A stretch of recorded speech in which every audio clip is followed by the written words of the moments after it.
Hello दोस्तों, इस video में मैं आप लोगों को संस्कृत के पेपर का सॉल्यूशन बताने वाला हूं जिसका कोड है 818HQ। तो अगर आपके यहाँ भी यही कोड वाला पेपर आया था तो इस वीडियो को पूरा देखिएगा, क्योंकि मैं एक एक क्वेश्चन का आपको उत्तर बताऊंगा और लास्ट में आपको कमेंट बॉक्स में बताना है कि आपके कितने बहुविकल्पीय प्रश्न सही हुए हैं। ठीक है, तो सबसे पहला क्वेश्चन पूछा गया था कि प्रश्न संख्या 1 एवं 2 गद्यांश आधारित प्रश्न है।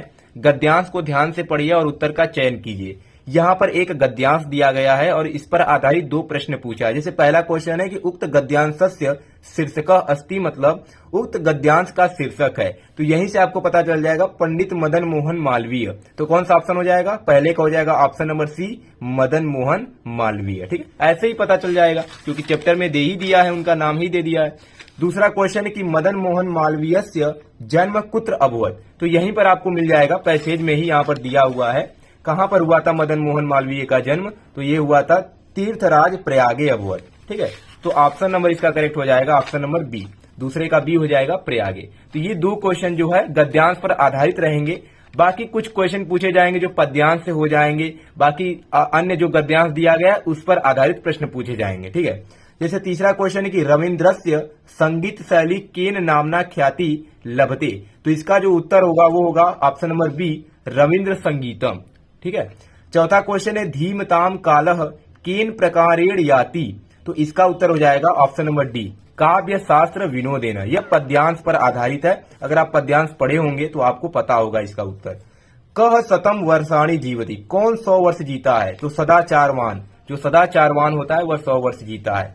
ठीक है, 6 नंबर क्वेश्चन है कि लक्ष्य वेद परीक्षा इति पाठः महाभारतस्य कस्मात् पर्वणः उद्धृत। इसका उत्तर आपको बताना है, मुझे नहीं मिला है। तो अगर आपको आता है तो आप कमेंट बॉक्स में बता दीजिएगा, जिससे अन्य बच्चों को भी पता चल जाएगा कि 6 नंबर का क्वेश्चन का उत्तर क्या है। बाकी मैं सारे क्वेश्चन आपको बताऊंगा। 7वां प्रश्न है कि भूतानि केभ्य संभवम यान्ति। इसका उत्तर हो जाएगा महाभूतेभ्य, ऑप्शन नंबर सी। 7वें का हो जाएगा ऑप्शन नंबर सी, महाभूतेभ्य।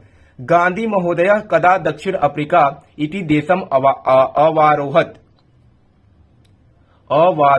तो ऑप्शन हो जाएगा ए, 1916। 9 नंबर क्वेश्चन है कि जातक माला इति ग्रंथस्य रचनाकारः क। तो इसका हो जाएगा ऑप्शन नंबर बी, आर्यसूरः। ठीक है, और 10 नंबर क्वेश्चन है कि ईश्वरः सर्वभूतानां हृदयदेशेर्जुनः तिष्ठति इति कस्मिन ग्रंथे उक्तम। यह किस ग्रंथ में उक्त है यानी दिया गया है? तो ये गीता में है। ठीक है, ये जो 10 क्वेश्चन थे ये गद्य से और पद्य से पूछे गए थे। अब जो 10 क्वेश्चन पूछे जाएंगे वो आपका ग्रामर से होगा, व्याकरण से होगा। जिसे जस प्रत्याहार के अंतर्गत वर्ण आते हैं तो इसका उत्तर हो जाएगा ऑप्शन नंबर बी, ज ब ग ड द। ऑप्शन नंबर बी हो जाएगा। नमस्ते में संधि है तो ये हो जाएगा नमः प्लस ते, ये हो जाएगा विसर्ग संधि। ठीक है, ऑप्शन नंबर ए करेक्ट हो जाएगा हमारा। नदी शब्द का तृतीया एक वचन नद्या होता है, ऑप्शन नंबर सी।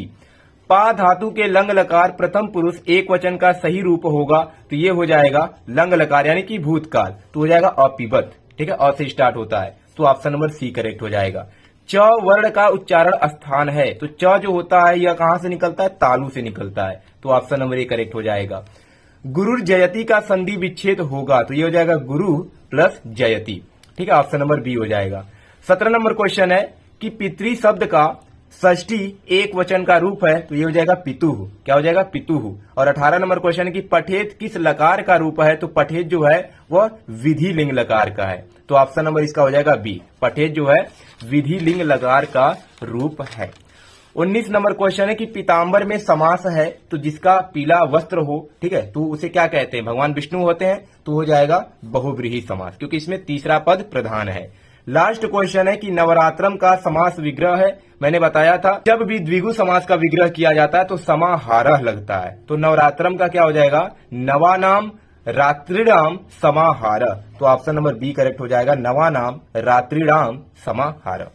तो ये 20 क्वेश्चन एमसीक्यू पूछे गए थे, यानी OMR पर आपको फिल करना था, गोले को भरना था। तो कमेंट बॉक्स में बताइएगा आपके कितने उत्तर सही हुए हैं। फिर आएगा खंड ब जो कि है वर्णनात्मक प्रश्न, जिसमें आपको लिखना पड़ेगा। जैसे पहला एक निम्नलिखित गद्यांशों में से किसी एक गद्यांश का हिंदी में अनुवाद करना है। तो अगर आप पढ़े होंगे तो लिख लेंगे। ये पहले चैप्टर का है कवि कुलगुरु कालिदास से, तो अगर आपको पहला आ रहा है तो पहला कर लीजिए, दूसरा है तो दूसरा। संदर्भ नहीं लिखना है, केवल हमको हिंदी में अनुवाद करना है। फिर दूसरा क्वेश्चन पूछा गया था किसी एक पाठ का सारांश हिंदी में लिखना है, तो मैंने बताया था नैतिक मूल्यानि, आदि शंकराचार्य और कवि कुलगुरु कालिदास का। 3 लोग का याद कर लीजिए, कोई ना कोई आ जाएगा। तो यहाँ पर 2 आ गए हैं। ठीक है, 4 नंबर का क्वेश्चन था।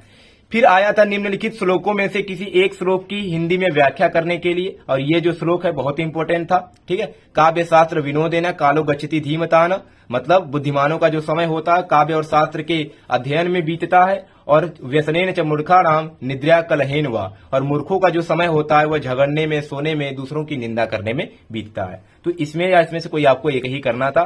फिर आया था सुक्ति का अर्थ लिखना है, तो सुक्ति का भी अर्थ वैसे ही लिख देना है। ठीक है, तो आपको इसका भी श्लोक का अर्थ ही लिखना था, बाकी कुछ नहीं करना है। फिर आया था श्लोक का संस्कृत में अर्थ लिखने के लिए, तो इसका सबसे पहले आपको हिंदी में अनुवाद करना है, फिर अपने से बना करके संस्कृत में लिख देना है। जैसे पृथिव्याम त्रीणि रत्नानि, पृथ्वी पर 3 रत्न है, जल, अन्न और सुंदर वचन। तो इसको आप अब अपने भाषा में लिख सकते हैं। मुढ़ई पाखाण खंडेशु रत्न संज्ञा विधीयते, मतलब मूर्खों के द्वारा पत्थर को ही रत्न मान लिया जाता है। ठीक है, तो इसको संस्कृत में अनुवाद कर देना है। फिर अगला क्वेश्चन है 26 का क, निम्नलिखित में से किसी एक पात्र का चरित्र चित्रण हिंदी में लिखना है। मैंने बताया था 2 लोग का केवल आपको याद रखना है, पहला महात्मा गांधी का और जिमुत वाहन का। और कल मैंने एक वीडियो पब्लिश किया था सुपार्ग का चरित्र चित्रण। मैंने बोला था कि 2 लोगों के अलावा अगर किसी और का याद करना चाहते हैं तो सुपार्ग का याद कर लीजिए। तो यहाँ पर सुपार्ग का भी आ चुका है और महात्मा गांधी का भी आ गया था। ठीक है, तो दोनों में से किसी का भी आप लिख सकते हैं। फिर निम्नलिखित में से एक प्रश्न का उत्तर देना है संस्कृत में, तो जिमुत वाहन से पिता क आसीत, तो जिमुत वाहन पिता जिमुत केतु आसीत। बस हो जाएगा, एक ही का करना है। बाकी आगे क्वेश्चन है, हाँ, इसमें हमें क्या करना है, विभक्ति का नाम बताना है। तो हरि ही भक्तम समुद्रति, मैंने बताया था केवल आपको बालक का रूप याद कर लेना है। भक्तम यानी कि बालकम, द्वितीय विभक्ति एक वचन। ठीक है, ऐसे ही भिक्षुकाय मतलब बालकाय चतुर्थी विभक्ति। देवदत्त कटे आस्ते, कटे मतलब बालके सप्तमी विभक्ति। तो ऐसे ही आपको लिख देना है। कितने नंबर का, 2 नंबर का क्वेश्चन है, केवल विभक्ति बताना था। निम्नलिखित में से किसी एक पद में प्रत्यय लिखना है। ये वाला बहुत ज्यादा इंपॉर्टेंट है, लगभग हर साल ही पूछा जाता है। श्रुत्वा पित्वा, तो ये अक्त्वा प्रत्यय हो जाएगा। ठीक है, कर लिए होंगे इसको। फिर निम्नलिखित में से किसी एक का वाच्य परिवर्तन करना है। वाच्य परिवर्तन क्या होता है, अगर हमारे वाक्य में जो यहाँ पर लिखा गया है अगर कर्ता रूप में लिखा गया है तो इसको हम तृतीया विभक्ति में बदल देते हैं, अगर तृतीया विभक्ति में है तो प्रथमा विभक्ति में बदल देते हैं। जैसे बालका है तो तृतीया में क्या हो जाएगा, बालकेन हो जाएगा। बाकी बीच में जो रहता है वह चेंज नहीं होता, तो ये चंद्रम ही रहेगा। अब पश्यति का क्या हो जाता है, पश्यते हो जाता है। तो बालकेन चंद्रम पश्यते। ठीक है, बस 3 नंबर मिल जाएगा। ऐसे ही आपको करना है। फिर निम्नलिखित वाक्यों में से किन्हीं 3 वाक्यों का अनुवाद करना। 5 वाक्य दिए गए हैं, किन्हीं 3 का आपको करना है। तो अगर आपको अनुवाद बनाने आता होगा तो आप कर लिए होंगे, नहीं आता होगा तो कहां से कर पाएंगे। जैसे वे सब घर जाते हैं, वे सब का ते होता है तो ते गृहम। वे सब का मतलब बहुत सारे लोग हैं तो बहुवचन में आ जाएंगे तो क्या हो जाएगा, गच्छन्ति हो जाएगा। तो ते गृहम गच्छन्ति। ऐसे ही आपको 3 का केवल करना था।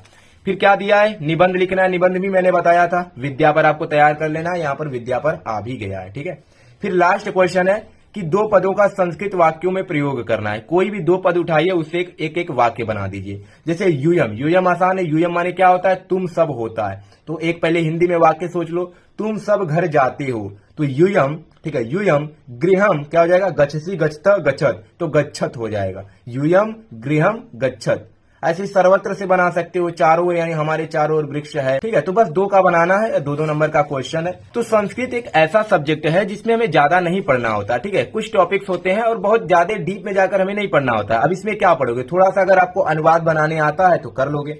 बाकी आपको बताना है कि आपका कितना एमसीक्यू क्वेश्चन सही हुआ है, आपने कितने बहुविकल्पी प्रश्न सही किए हैं। कमेंट बॉक्स में जल्दी से बताइए। ठीक है, और कल आपका साइंस का पेपर है तो आप साइंस की तैयारी में लग जाइए, क्योंकि समय नहीं है, कल ही आपका पेपर है। अभी से पढ़ना शुरू कर दो, ज्यादा समय नहीं है। चलिए मिलते हैं नेक्स्ट वीडियो में, तब तक के लिए धन्यवाद।